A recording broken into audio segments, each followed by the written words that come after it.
A perseguição aos cristãos no Império Romano ocorreu de forma intermitente durante um período de mais de 2 séculos entre o Grande Incêndio de Roma, em 64 DC, sob Nero, e o Edito de Milão, em 313 d.C., em que os imperadores romanos Constantino, o Grande, e Licínio, legalizaram a religião cristã. A perseguição aos cristãos no Império Romano foi realizada pelo Estado e também pelas autoridades locais de forma esporádica e muitas vezes aos caprichos das comunidades locais. A partir de 250 DC, a perseguição em todo o Império ocorreu como consequência indireta de um edito do imperador Décio.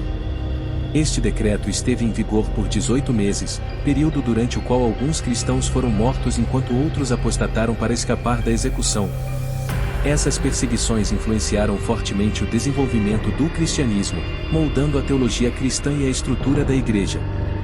Os efeitos das perseguições incluíram a escrita de explicações e defesas da religião cristã. Duração e extensão. A perseguição à Igreja primitiva ocorreu esporadicamente em áreas localizadas desde o seu início.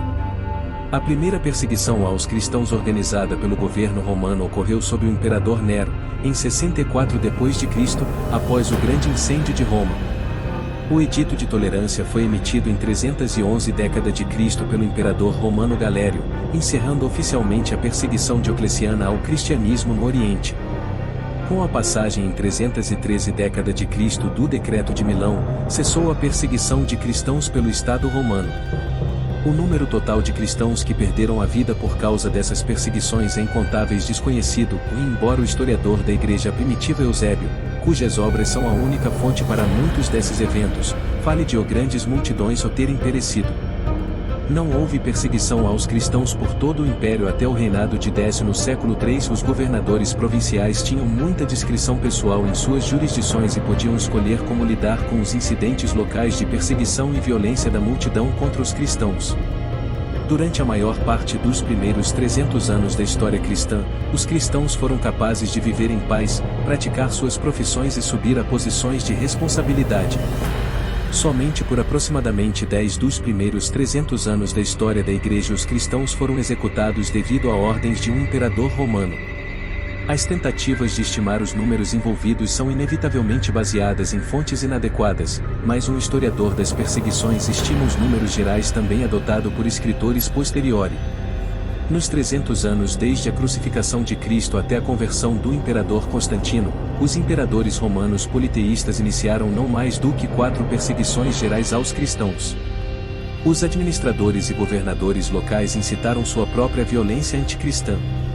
Ainda assim, se combinarmos todas as vítimas de todas essas perseguições, acontece que nesses 3 séculos os romanos politeístas mataram não mais do que alguns milhares de cristãos.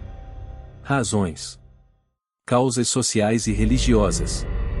Perseguição não era um império amplo ou foi localizado, esporádico, frequentemente liderado por multidões, com ações ocasionais das autoridades locais. Os motivos da perseguição podem ser entendidos observando algumas áreas principais de conflito. A soberania exclusiva de Cristo colidiu com as reivindicações de César. A sua própria soberania exclusiva. O Império Romano praticava o sincretismo religioso e não exigia lealdade a um Deus, mas exigia lealdade preeminente ao Estado, e isso era esperado para ser demonstrado pelas práticas da religião estatal com numerosos dias de festas e festivais ao longo do ano. A natureza do monoteísmo cristão impedia os cristãos de participar de qualquer coisa que envolvesse outros deuses. Os cristãos não participavam de festas ou procissões ou ofereciam sacrifícios ou leves incensos aos deuses, e isso produziu hostilidade. Eles se recusaram a oferecer incenso ao imperador romano e, na mente do povo, o imperador, quando visto como um deus, era e a personificação do Império Romano, ao modo que os cristãos eram vistos como desleais a ambos. Em Roma, a religião poderia ser tolerada apenas enquanto contribuísse para a estabilidade do Estado, que eu não aceitaria rival pela lealdade de seus súditos. O Estado era o bem mais alto de uma união de Estado e religião. No monoteísmo cristão, o Estado não era o bem maior. Os cristãos mudaram suas atividades das ruas para os domínios mais isolados de casas, lojas e apartamentos femininos, e cortando os laços normais entre religião, tradição e instituições públicas como cidades e nações. Essa privatização da religião foi outro fator primário na perseguição. Às vezes, eles se encontravam à noite, em segredo, e isso despertou suspeitas entre a população pagã acostumada à religião como um evento público. Abundaram os rumores que os cristãos cometeram flagicia, celera e maleficia, crimes ultrajantes, maldade ou mais ações, especificamente canibalismo e incesto, referidos como banquetes de tiestes ou relações edipodais, devido às suas práticas de comer o sangue e corpo de Cristo e se referirem um ao outro como irmãos ou irmãs. Edward Gibbon escreveu: ao abraçar a fé do Evangelho, os cristãos sofreram a suposta culpa de uma ofensa antinatural e imperdoável. Dissolveram os laços sagrados do costume e da educação, violaram as instituições religiosas de seu país e desprezaram presumivelmente o que seus pais acreditavam ser verdadeiro ou reverenciavam como sagrado. Martírio de São Lourenço, Heróis e Mártires Cristãos, 1895. O cristianismo praticava uma inclusividade não encontrada no sistema de castas sociais do Império Romano e, portanto, era percebido por seus oponentes como uma ameaça perturbadora e, mais significativamente, competitiva à ordem tradicional baseada na classe e gênero da sociedade romana. Gibbon argumentou que a aparente tendência dos cristãos convertidos a renunciar à sua família e país e suas frequentes predições de desastres iminentes instilavam um sentimento de apreensão em seus vizinhos pagãos. Grande parte da população pagã acreditava que coisas ruins aconteceriam se os deuses pagãos estabelecidos não fossem adequadamente adorados e reverenciados.